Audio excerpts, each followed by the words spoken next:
Magandang araw mga banateros! Ako po si Banat Bay at eto na, pag-usapan na natin ang mga issue sa lipunan. Naku po, si Auntie Claire mga kababayan, binanata na si BBM. Naku! Talaga ba? Sure ka ba dyan, Banat Bay? Ay mamaya, ipapakita ko sa inyo. At alam nyo mga kababayan, yung mga congressman, nag-iyakan. Talagang nag-iyakan po, umiyak po sila. At talaga namang nanginginig sa pikon kay Senator Robin Padilla.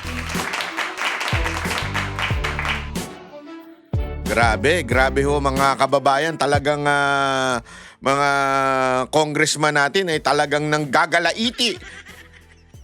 Nagpapanik.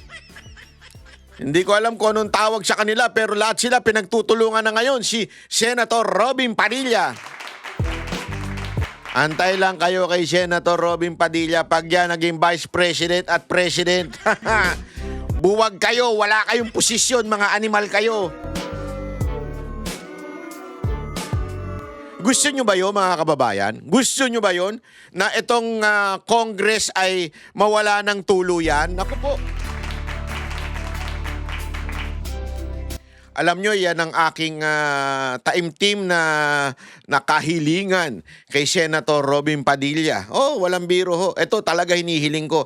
Senator Robin Padilla, pag ikaw naging presidente, pakibuwag na po ang pinakakorap, pinakawalang silbi na parte ng ating gobyerno. Walang iba ko hindi ang House of Crocs.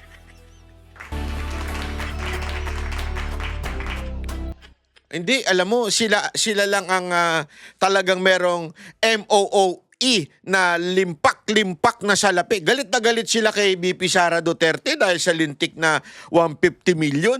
Pero yung MOOE nila ay trillion ang gastos ang total gastos niyan. Billion, trillion, ganyang kalaki yan. At iyan po ay certification lamang po.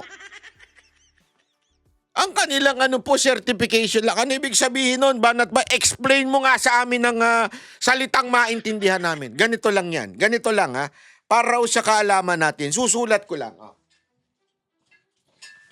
Chotomate. Halimbawa, si Banat Bay.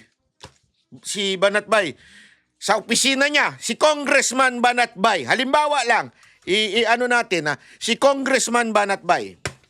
Gusto ko ng Insta360 X6. Ano yun? Yun yung pinakabago ngayon. Eto. Insta360 X6. Pinakabago yan, Brad, ngayon.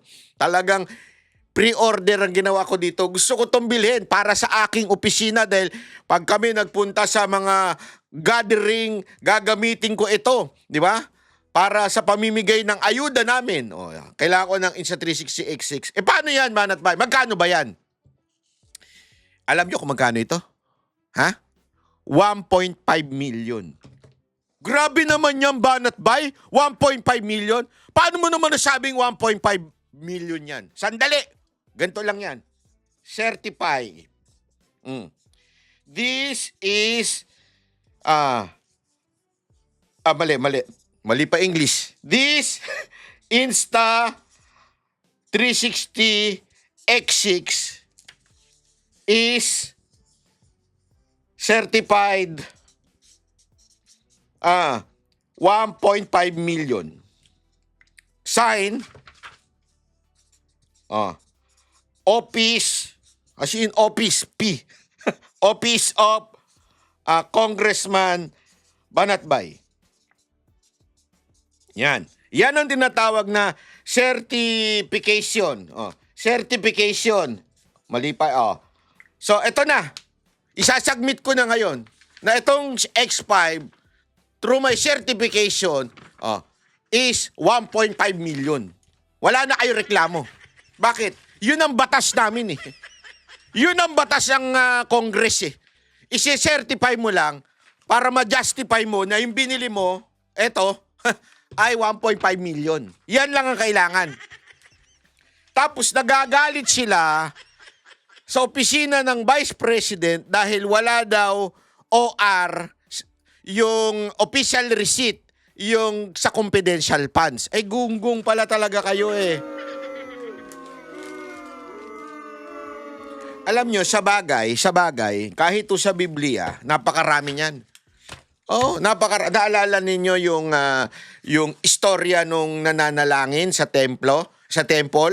Sabi niya, Lord, buti pa ako. Namimigay ako ng marami akong kabutihang ginagawa. Hindi katulad niya, makasalanan. Oh. Maraming ganyan ngayon eh. Napakarami. Number 1 na nga yung false prophet dyan eh, na congressman. Kilala niyo yung false prophet na congressman? Bishop pa man din siya. Pero may version din yan. Sino? False prophet sa Senado. Oh, alam mo ko sino? Oh, yung si Judas. Grabe no, ang dami na ngayong ganyan. Sa bagay, kasi sabi nga, we are living in the last days. Sabi nga, di ba, sunod-sunod na yung mga nangyayari sa mundo ngayon. Talagang lalabas na po talaga ang spirit of the Antichrist. Alam mo, hindi ako nagbibiro dito ha. Natatawa lang ako pero this is really true. In the last days, people will be lovers of themselves. Talagang gusto lang nila yung pera. Ito, kaya nga alam mo, no wonder, even yung mga claiming to be God's people, no particular religion, God's people, ay hindi ganun umasal pagdating sa pera. Bakit? Kasi sa totoo lang po, yan ang number 1 na palaging inaano ng ating Panginoon nung nasa lupa siya. Treasures. Yung pera. Kaya nga 'di ba, the root of all evil is the love of money. Yan talaga eh. Kaya at makikita ninyo ngayon yan. At number 1 dyan ang mga kongresista natin. Oh, walang biro. Hindi ako nagbibiro. Grabe oh. Kaya nga alam mo, ako, pag si Robin Padilla talaga naging presidente, at in the future, okay? Siyempre, si VP Sara muna. Actually, sana nga. Hindi ko lang kasi, hindi naman po kasi kami, hindi po kami close ni Robin, pero hindi ko naman po masyado nakakausap si VP Sara Duterte. Once, twice ko lang ata nakausap yon. At mahihain ako pagdating sa kanya kasi ano yan eh. Ganyan yan very, talaga. Nakakahiyang humirit ba? Pero alam ko na, sabi ko sa kanya yun eh. Kasi minsan makapal din ang mukha ko eh. Pag meron talaga akong damdamin, gusto kong ilabas kahit, basta kung ano sabihin nila, bahala siya. Alam ko, sinabi ko rin sa kanya, ma'am, pwede po ba pagka naging presidente kayo, buwagin nyo na itong Congress? Wala talaga kasing silbi eh. Hindi ko nga alam eh. Sana, ewan ko, pero syempre magagawa lang yan through constitutional reform o yung baguhin ng ating konstitusyon. Mas maganda pa siguro kung Senate eh. Masyado nang magastos ang Congress. Trillion, billion na ang pondo niyan. Hindi, sabi nga ni pangalan nito, ni Tiangco, ni Congressman Tiangco, hindi pa transparent. Yun ang problema eh. I mean, how dare you asking for transparency on another office, pero kayo mismo, hindi kayo transparent. Alam mo ba, number 1 yan na nagiging problema sa Pilipinas ngayon? Eto, lalaliman pa natin ng usapan. Sa totoo lang, yan ang number 1 na problema ng Pilipinas ngayon. Hypocrisy. Bakit ko nasabi? Hypocrisy is something destroys our children. Alam niyo yan? Alam niyo ba, merong pag-aaral na number 1 na sumisira sa mga kabataan, sa mga anak natin ay yung hypocrisy. Ano yung hypocrisy? Number 1. Anak, maging honest ka sa eskwelahan mo. Huwag kang gagawa ng masama. Pero ikaw, nakikita nila, nagnanakaw ka sa iyong trabaho, o di kaya sa iyong kumpanya. Ikaw mismo nakikita nila nagnanakaw. Pero ikaw, nagsasalita ka, wag ka magloloko ha. Isa ba? Ito, kaya maraming nagiging ngayon eh. Yung, ayoko na lang banggitin pero babanggitin ko. Kaya dumadaming bayot ngayon. Hindi nyo napapansin, dumadaming bayot? Kahit di naman sila nanganak. Hypocrisy, isa. Ang dahilan yan. Sa pamilya, hanapin yung root ng ito isa sa mga problema. Bakit? Yung tatay, sasabihin nila sa anak nila, "Anak, mahalin mo nanay mo, ha?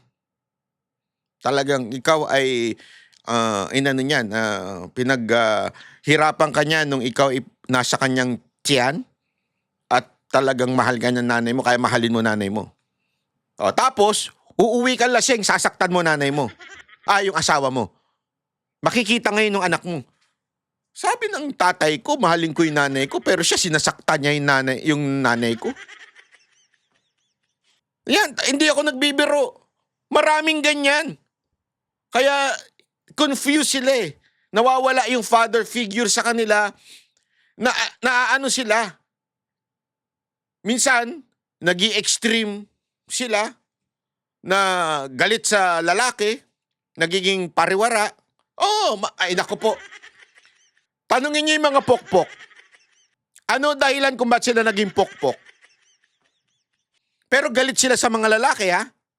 Galit sila sa mga lalaki pero nagiging pokpok sila. May psychological po yun. Yung hypocrisy na nagsimula sa bahay. Number 1 yan, nagsimula sa bahay, eventually nasira ang buhay ng mga bata. Ba't ko sinasabi yan? Ganyan mo kasi sa gobyerno ngayon. Puro hypocrite. Mantakin mo, sasabihin nila, huwag kayo magnakaw, dapat transparent kayo. Pero yung mismong ahensya nila, hindi transparent. Sinasabing, the law applies to everyone. Tapos makikita mo yung mga putang inang mga pulis, mga MMDA na hindi sumusunod sa trapiko. Sorry uli sa word, ha?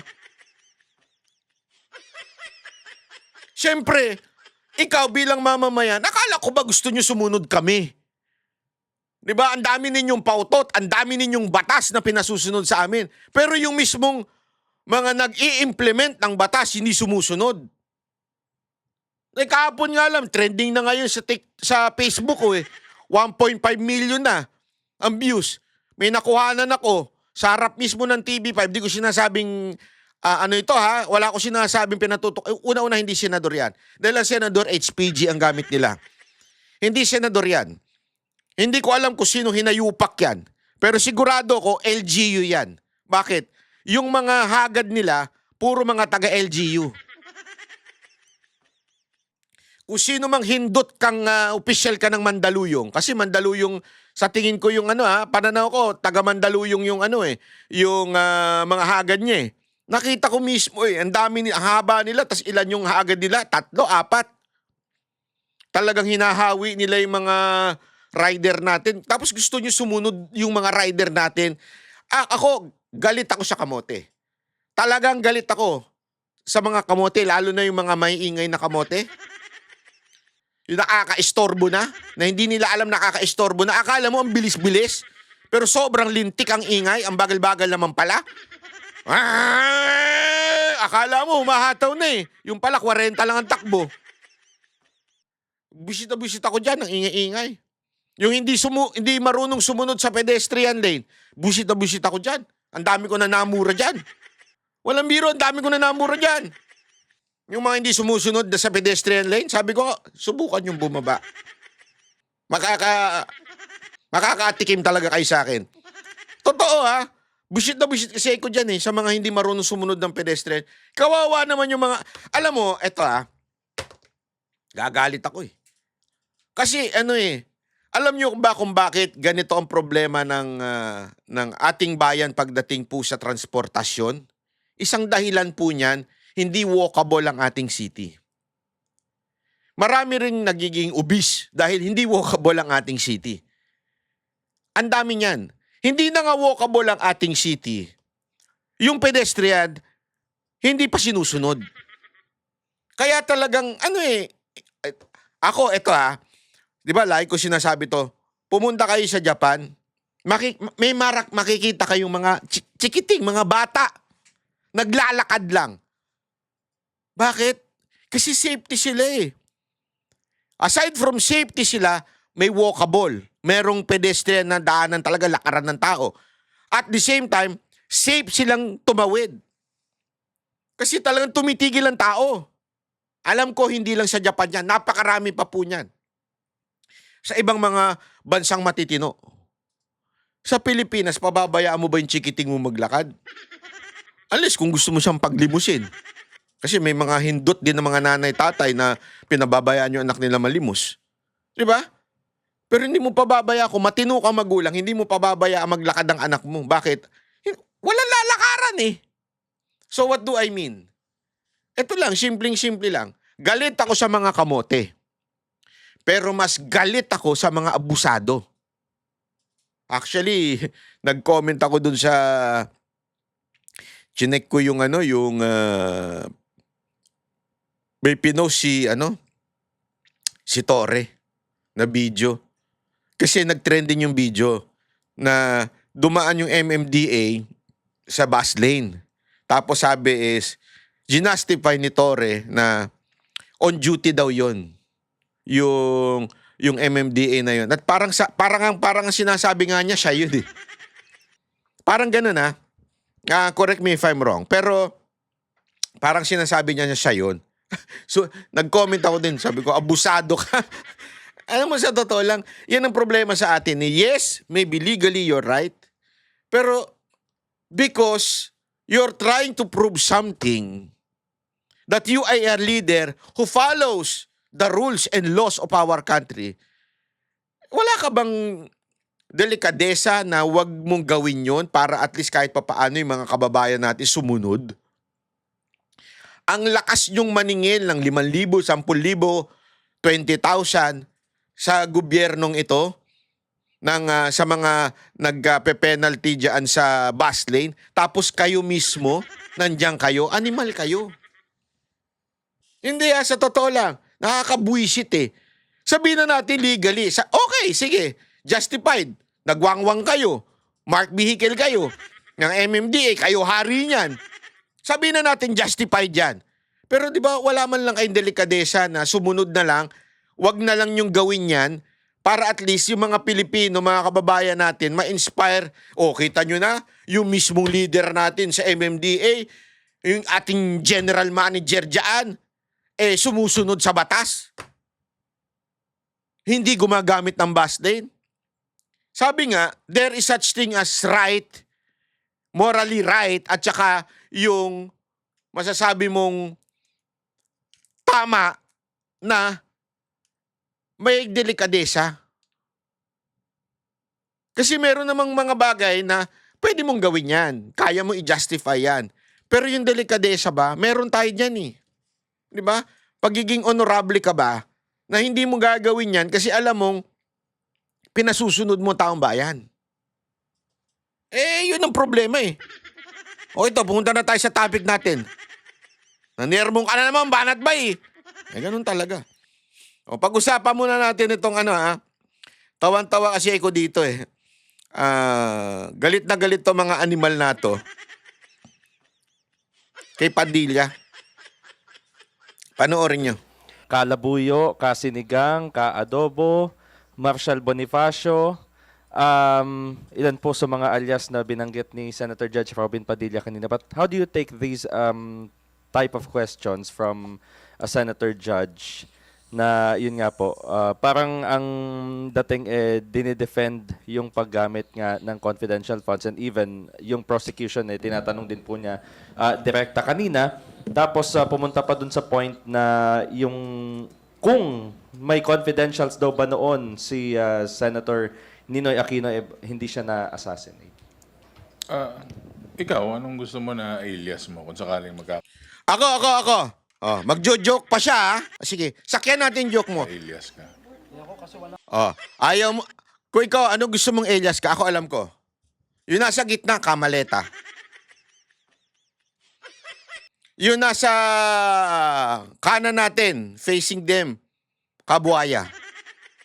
Itsura mo, mukhang buhaya eh. Tapos yung nasa kaliwa, kadebaksya. Ano ba yun? Kabaksin na lang. Yung nasa kaliwa. Di ba? Yung nasa gitna, kamaleta. Nasa kanang, kabuhaya.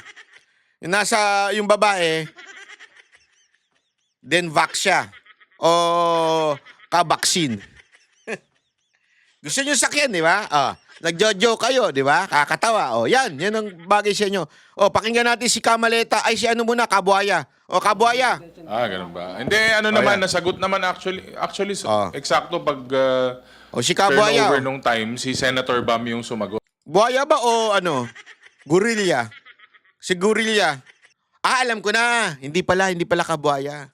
Kabaha. Kasi baha doon sa lugar niya eh. Bahang-baha doon sa kung saan ang distrito niya eh. Sir, saan niyo po dinala yung flood control? Na inallocate dyan? Ha? Saan niyo po dinala yung flood control? Ako nagtatanong lang ako para nagtatanong lang. Saan niyo po dinala yung flood control diyan? Kabaha. Kabaha, pasok. Sinabi niya na yes, may alias po si Ninoy, pero wala po siyang confidential funds. And klaro naman Sinakyan pa. Alam mo yun, may tanga na nga, sinakyan pa yung tanga.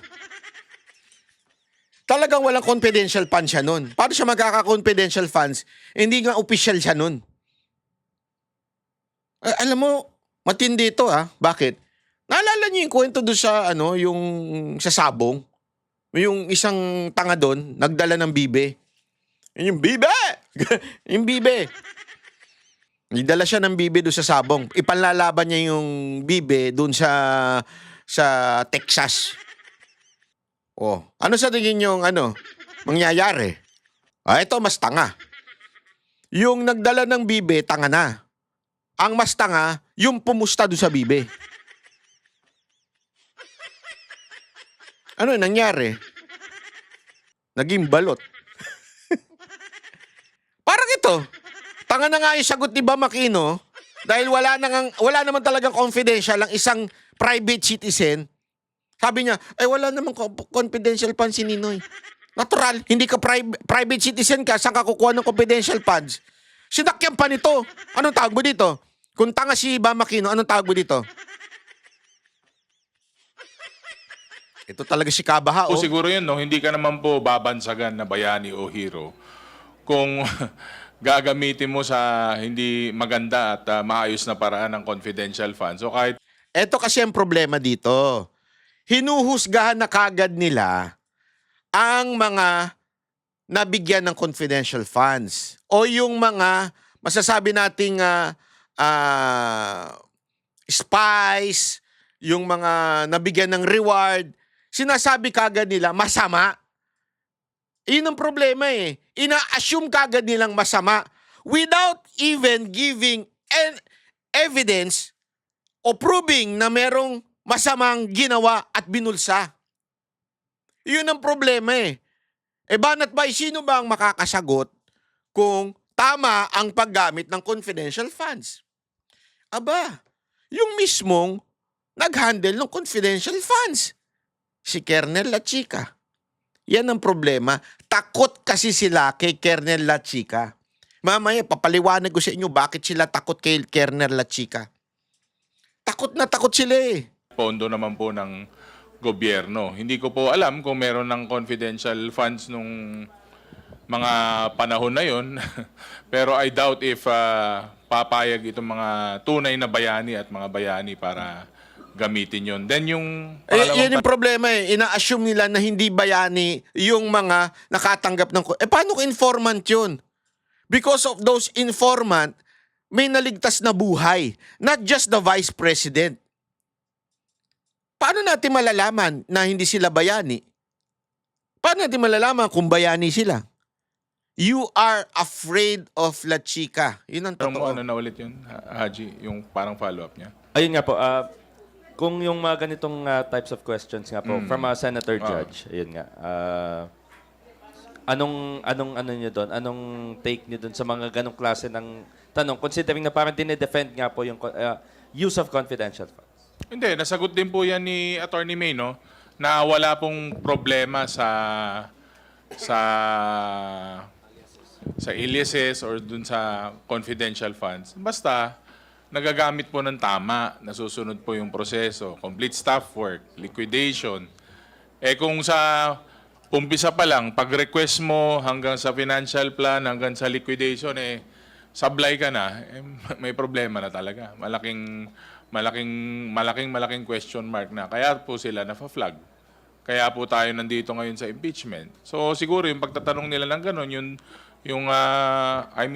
baka gusto nila ng fun facts o history lesson o meron silang gustong tumbukin sa kanilang mga pagtatanong or they're preaching to acquire, siguro po okay lang yun at total nasasagot naman po at nabibigyan naman po ng kalinawan. Kasi madalas po prosecution po ang tinatanong ng ating Senator Judge.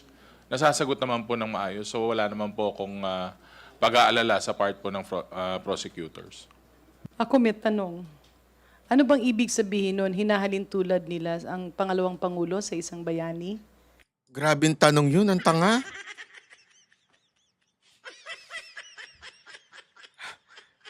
Hinahalin tulad daw ba nila si BP Sara Duterte's bayani? Bakit si BP Sara Duterte bang may alias? Tangin ng analogy. Tigil na lang kaya ako sa pagbablog para tumigil ako sa pagmumura. Nabibwisit na kasi ko eh. Sa mga ganitong tanga. Ang analogy, si Ninoy, na tinatawag ninyong bayani, ay may alias. Si BP Sara Duterte ba may alias? Para sabihin mo itinutulad kay Ninoy na may alias? What the? I don't believe this shit. Sorry Yung ba? Or balikan natin, ulitin natin. Ang confidential funds ay ginagamit para proteksyonan ang sambayan ng Pilipino against terrorism, Oh, paano mo nasabing hindi? Yun sa OVP. drugs, kidnapping, at iba pang karumal-dumal na krimen. Oh, Hindi siya ginagamit para proteksyonan ng isang mataas na opisyal. Iba ang pondo para dyan. So wag natin kaya mo nga pinoproteksyonan ng isang constitutional, ulitin ko, constitutional na opisyal ng gobyerno na ibinoto ng taong bayan. It is because kung nawala ang presidente, pag namatay ang vice president, paano? Bakit parang ayaw ninyong proteksyonan si vice president? Kasi galit nga pala kayo. Pero what do you think of the confidential funds of the office of the president? Di ba to protect the president? And I agree. It should. Bakit? Whether we like it and I don't like it so much na presidente si BBM, wala tayong choice. Wala tayong choice, but the Constitution kailangang proteksyonan ng presidente. Ang problema sa inyo, double standard kayo eh. Bakit hindi nyo sabihin yan sa confidential fund ni presidente?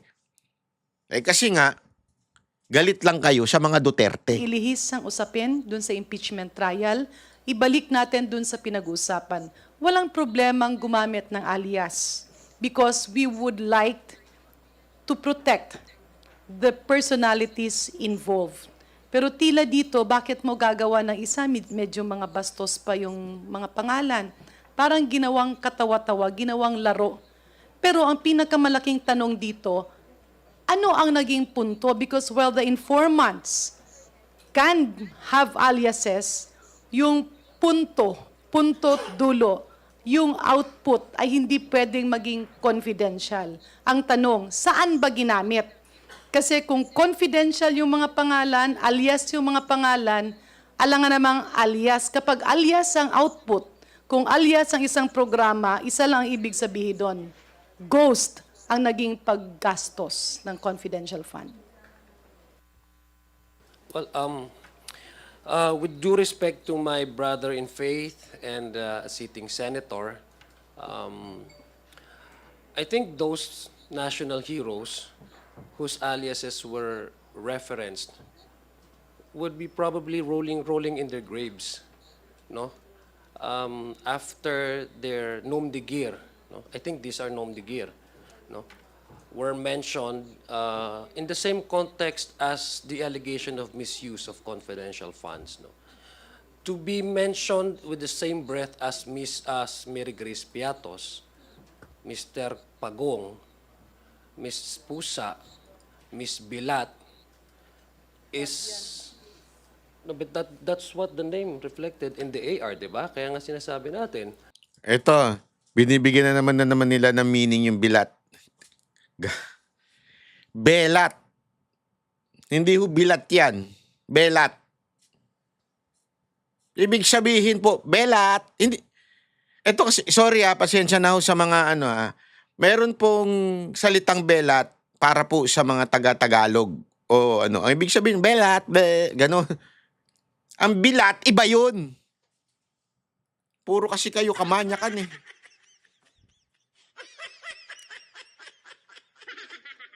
Belat.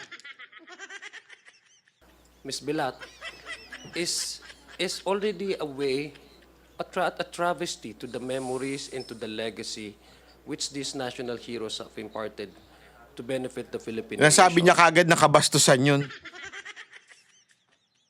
Alam mo talaga pag bastos ang pag-iisip mo no? To be put them on the equal footing as Miko Harina, as Andilim, as Miss Ngit-Ngit, is already again an insult to the sacrifices they have made for this country.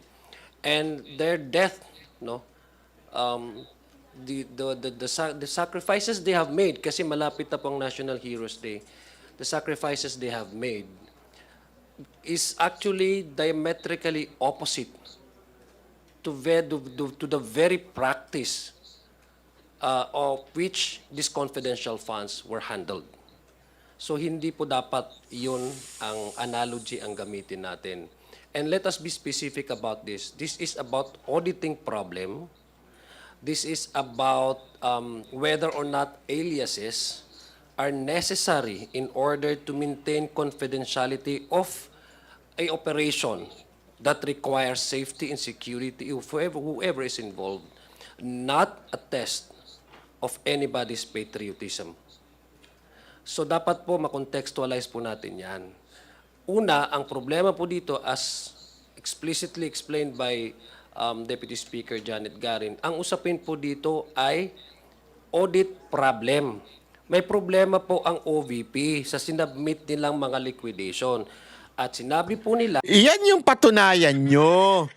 Hindi yung mali-mali naman kayo eh. Inassume nga po ito na Miss Gina Acosta kasi wala nga po talaga siya doon sa ground kung totoo ba na si Miss Ngit-Ngit ay nakakuha ng 200 million. Eto panoorin natin to Ewan ko kung bakit, panoorin nyo Sabihin ninyo sa akin kung bakit takot na takot silang imbitahan sila chika. Sa impeachment trial ni Vice President Sara Duterte, itinuro si Colonel Raymond Dante Lachica na siyang nagplano at nagpatupad ng mga aktibidad na ginastusan ng confidential fund ng Office of the Vice President. Kanina, sinabi niya sa GMA News na handa siyang humarap sa impeachment court kung ipatatawag. Nakatutok si Marisol Abduraman. Yung mga documents po na yan ay galing po sa security officer, Your Honor, na si Colonel Lachica, Your Honor. Biniverify ko po kay Colonel Lachica. Si Colonel Lachica po ang nag-implement, Your Honor. Nirelease ko po kay Colonel Lachica, Your Honor. Makailang beses binanggit si Colonel Raymond Dante Lachica sa impeachment trial ni Vice President Sara Duterte, kaugnay ng umano'y maling paggamit ng kalahating bilyong pisong confidential fund. Sa testimonya ni Gina Acosta, Special Disbursing Officer ng OVP, inutusan daw siya ni Duterte na ibigay ang cash kay Lachica. Si Lachica din daw ang gumawa ng plano kung paano gagamitin ang confidential fund. Siya rin ang namahala sa pamamahagi ng pera at nagsabi kung saan ito napunta. Siya po ang tinalaga ng Vice Presidente na siya po ang security officer, Your Honor. Siya po ang may alam, siya po ang eksperto, Your Ito pansinin ninyo ang paulit-ulit na sinasabi sila chika. Pero never, ever na pinatawag sila chika. Diba? Tapos, sasabihin na kagad nila, merong discrepancy doon sa pag-handle ng pera. ang nag-handle nga ng pera sila chika eh. Bakit di nyo muna patawag bago nyo i-conclude? Your Honor, sa pagpatupad ng mga project o program regarding sa operation ng confidential activities, Your Honor. Kanina, nakausap ng GMA News sila Chika. Tumanggi siya magbigay ng pahayag on-cam pero ang sabi niya, handa siyang humarap sa Senate Impeachment Court kung ipatatawag. Sa isang statement rin, sinabi rin nila Chika na kailanman hindi raw siya tumanggi magpakita o tumestigo. Handa raw siyang sabihin ang totoo ng naaayon sa batas at security restrictions.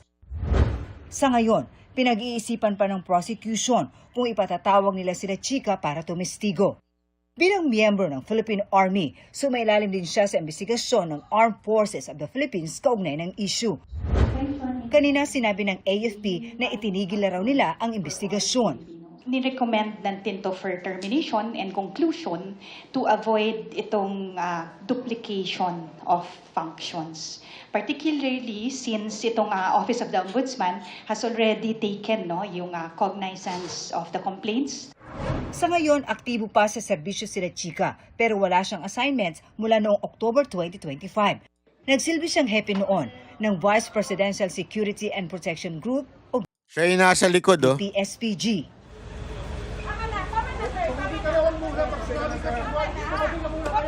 Oh, matapang sila chika yon yung gumanon kay doon sa pulis.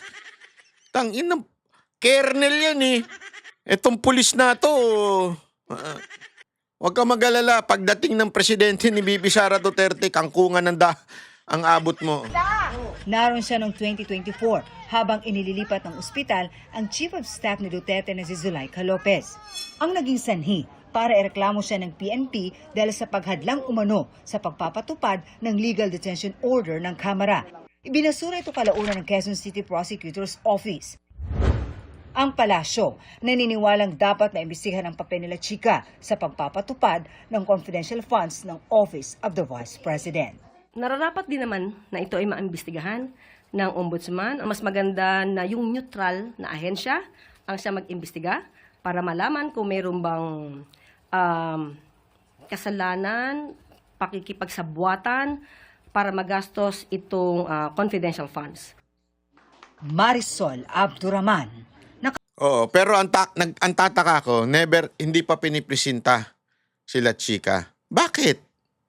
Alam niyo kung bakit? Eto, bibigyan ko kayo isang dahilan. Hindi kasi nila kayang bastusin sila chika eh. Kasi opisyal ng AFP. Hindi nila kayang bastusin yan dahil natatakot sila na baka magalit yung mga kasamahan. Oo, maaaring yung kanilang AFP ngayon ay medyo protected by BBM, yung kanilang AFP chief. Pero remember, yung mga nasa ground, importante yan eh. Pag yung mga nasa ground ay nagalit dahil binabo yung kanilang kernel, ibang usapan yan. Kasi remember, wala naman silang pwedeng gawin o wala naman po silang kayang patunayan sa impeachment trial. Ang ginagawa lang nila, binababoy lang nila yung mga hostile witness. Ibig sabihin ng hostile witness ng prosecution na nasa somehow nasa panig na ni VP Sara Duterte. Mga empleyado niya, katulad ni Gina Acosta, at saka yung isa pa. Tapos, etong sila Chika, remember, ito ang naging head ng BPSPG. Di ba? So, hostile witness ito at sigurado kung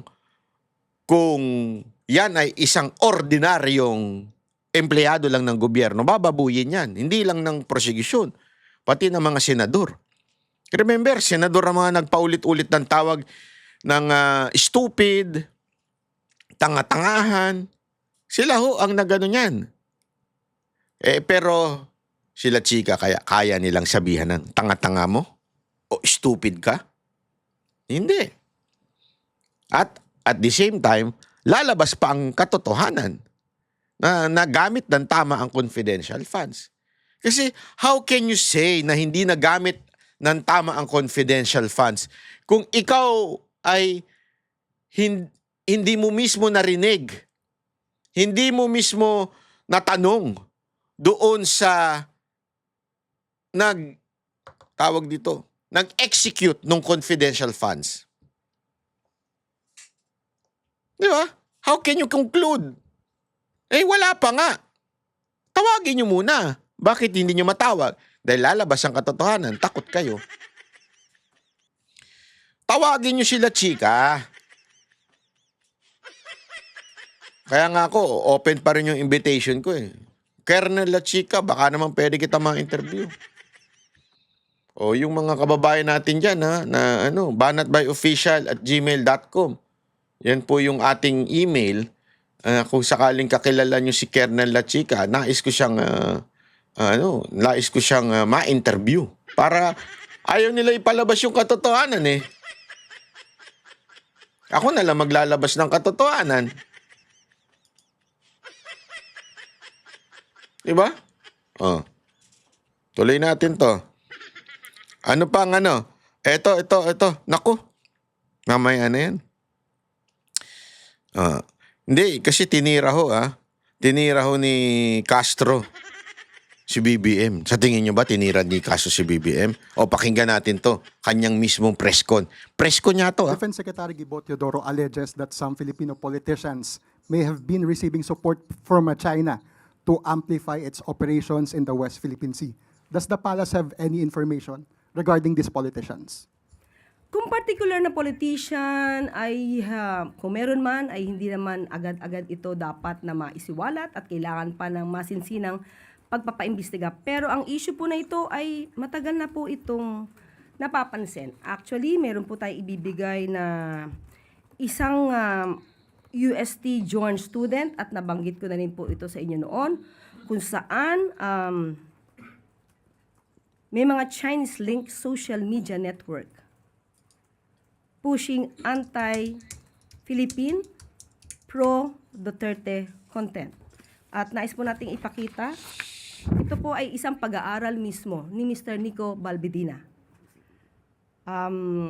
Basahin ko po ng konti ang kanyang naisulat.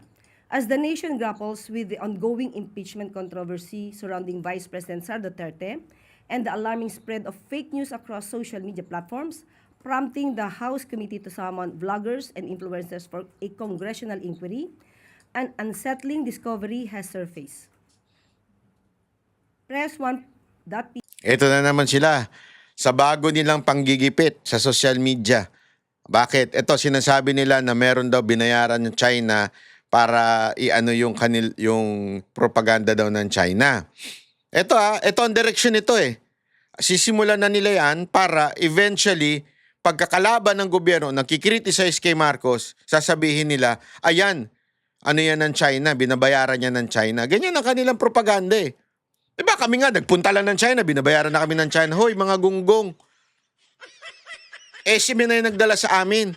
Bilang mga empleyado ng SME, hindi empleyado, bilang kasama sa programa, host ng SMNI, kaya kami dinala doon. Tapos sasabihin ninyo, binayaran kami ng China. Nising kong duling, wala. Sa totoo, naubos nga pera ko doon eh. Bumalik na lang ako sa talong, sa okra, na pagkain ngayon dahil sa bill ko sa credit card ko nung namasyal kami doon eh. Siyempre kaming gagastos ng mga pagkain namin doon. I mean, yung pagkain ng yung mga extra, alam naman, extra kain namin. Tapos kasama ko pa si Jen, takaw-takaw ng animal na yun. Hindi pa naglalabas ng pera yung animal na yun. Oh, ganun yun eh. Kaya dikit ng dikit yun, hindi naglalabas ng pera yun eh. Sama na ugali. An independent news website, has identified an army of Chinese social media accounts disseminating questionable and anti-Philippines content. So, kung mababasa niyo po, mariresearch naman po ito. Kumbaga, noon pa po ito at sa ating pagkakaalam, mismong si Mr. Nico Balbidina ay nakasama rin po sa hearing dito sa House of Representatives patungkol po sa mga fake news peddlers. Yusek, sabi niyo po hindi muna dapat isiwalat yung pangalan. Pero kapag po yung allegation ay proven na, will they be liable for treason? pag-aralan po natin. So hindi po natin alam kung hanggang sa extent, mahirap pong sabihin kasi ang treason, nangyayari po ito kapag mayroong war. Okay. Yusek, any message na lang po for these Filipino politicians or any Filipino who support the narrative of China in the West Philippine Sea? Push na push yung media, no? Nakasuhan yung mga social media, eh. Porket kasi wala nang nanonood sa mainstream media. Akala kasi nila may nanonood pa sa mainstream media. Wala na nanonood sa inyo. Sa totoo lang, iilan na lang.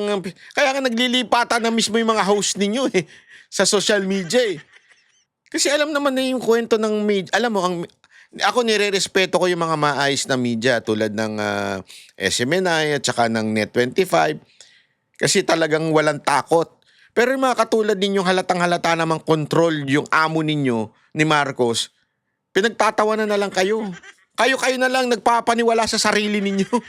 Unang-una po, isa lang po ang bansa natin. Yan po ang madiing sinabi ng ating Pangulo sa SONA. Isa lang ang bansa natin, hindi po tayo dapat nagkakaroon ng pagkakahiwa-hiwalay ng opinion at suggestion patungkol sa ating karapatan sa West Philippine Sea o anumang parte ng ating bansa. Dapat nating ipaglaban ang lahat ng interes ng bansa pati na ng taong bayan, ng mga Filipino.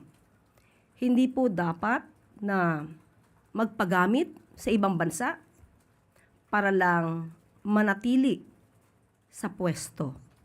Mahirap po na ang maging leader natin ay hawak ng ibang bansa dahil ibang naratibo at ibang interes ang palalawigin ng mga politiko na hawak ng ibang bansa. Parang may mali doon. Ito, itatama ko, ha? Parang may mali doon, eh. Kasi pinariringgan niya si VP Sara Duterte dyan, pero mas bagay ito. Hindi Ayan. po dapat na magpagamit sa ibang bansa Yan. para lang manatili sa pwesto. Ayun. Sino ba yun? Sino ba yung gustong manatili sa pwesto? Di ba? Eto, ha? Sino po ba yung gustong manatili sa pwesto? Timbangin natin, VP Sara Duterte, gusto niya bang manatiling Vice President? Gusto niya nga maging presidente. Tama, mali. Nag-announce na nga siya as early as now, na gusto niya maging presidente. So, hindi niya gusto manatili sa pwesto na Vice President. Sino ang gusto manatiling presidente?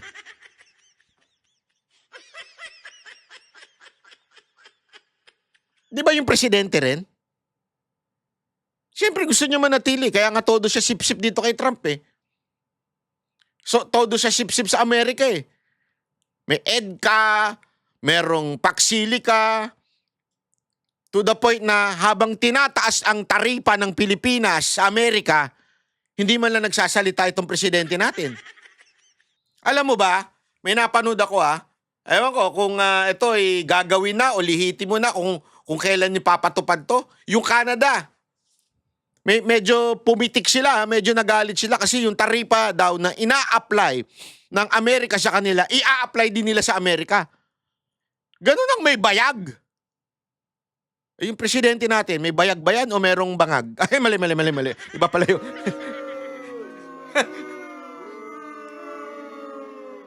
Di ba? Yung totoo. Ay, yung totoo po, mga kababayan. Sige nga. Sino yung sip-sip? Kaya etong statement mo na ito sa last part ng iyong sinabi, mas bagay dyan si Marcos. Na magpagamit sa ibang bansa para lang manatili sa pwesto. Mahirap po na ang maging leader natin ay hawak ng ibang bansa dahil ibang naratibo at ibang interes ang palalawigin ng mga politiko na hawak ng ibang bansa. Ayun. Ulitin natin, napakaganda nito sa Pangulo mo. Hindi po dapat na magpagamit sa ibang bansa para lang manatili sa pwesto. Ayun. Mahirap po na ang maging leader natin ay hawak ng ibang bansa dahil ibang naratibo at ibang interes ang palalawigin ng mga politiko na hawak ng Ayaw, Hindi po dapat. bagay na bagay talaga sa presidente mo. Bagay na bagay sa presidente mo yan. Di ba? Yun ang totoo. Bagay na bagay sa presidente mo yan. Na talagang ibang interes. Yung EDCA, interes ba natin yan? Yung Paxilica, interes ba natin yan? Again, I'm not fighting against America o US. Hindi yon. Friends to everyone tayo. But, Pilipinas muna. Yun ang importante. Philippine first. O Filipino first. Yun ang una. Tapos, friends to everyone. We're not fighting against America. Kasi yan ang gusto nila, awayin ng China. Hindi. Let's be friend to everyone. Enemy to none. Pero, unahin natin ang bansang Pilipinas. Yan ang mahirap dito kay Auntie Claire eh. Sa bagay, trabaho niya yan. Trabaho niyang bumuka bibig. Ang problema dito kay Auntie Claire, the abundance of the heart, the mouth speaks. Yung laman ng puso niya, yung galit na galit siya sa mga Duterte. Tingnan mo yan ha, pro-China ang pinag-uusapan. Tapos sasabihin na naman nila, mga official daw na pro-China. Gusto niyang paringgan si VP Sara Duterte. Dahil sa buka ng bibig niya, yung pagiging nito, buka ng bibig, mahina talaga eh. Talagang doon lumalabas yung katangahan niya eh.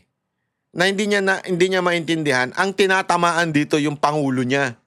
Sino ba ang gusto ma-retain sa posisyon? Si VP hindi, gusto niya maging presidente. Ito na lang eh. Kung position lang at sipsipan lang, kung ikaw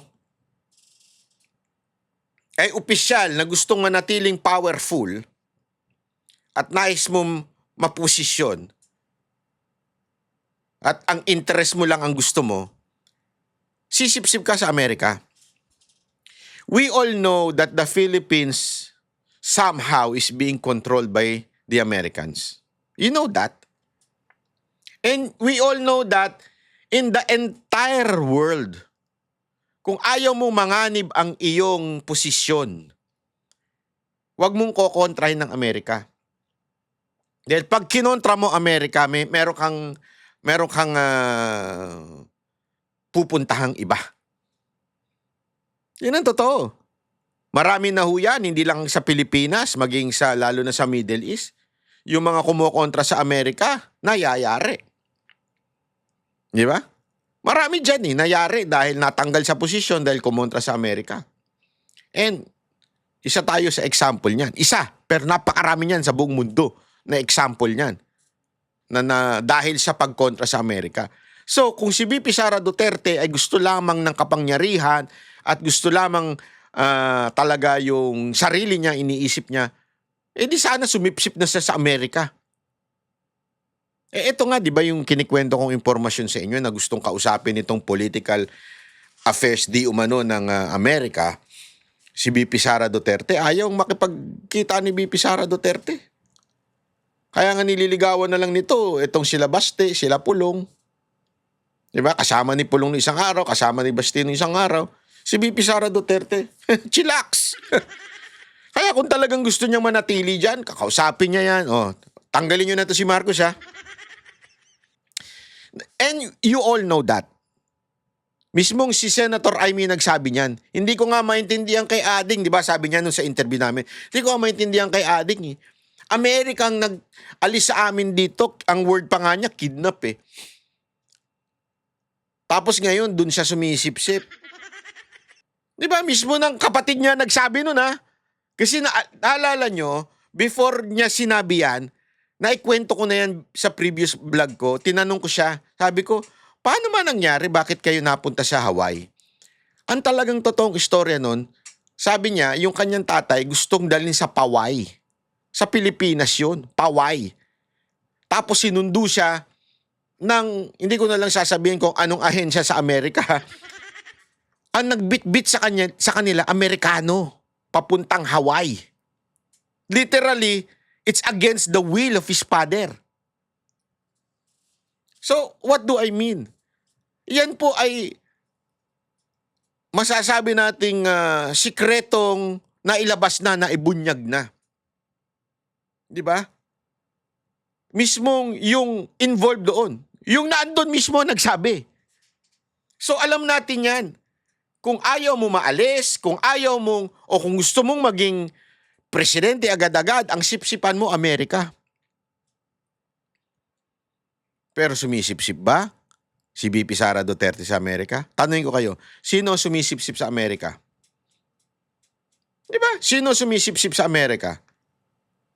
O therefore, kanino ngayon tatama itong statement ni Auntie Claire? Hindi po dapat na magpagamit sa ibang bansa para lang manatili sa pwesto.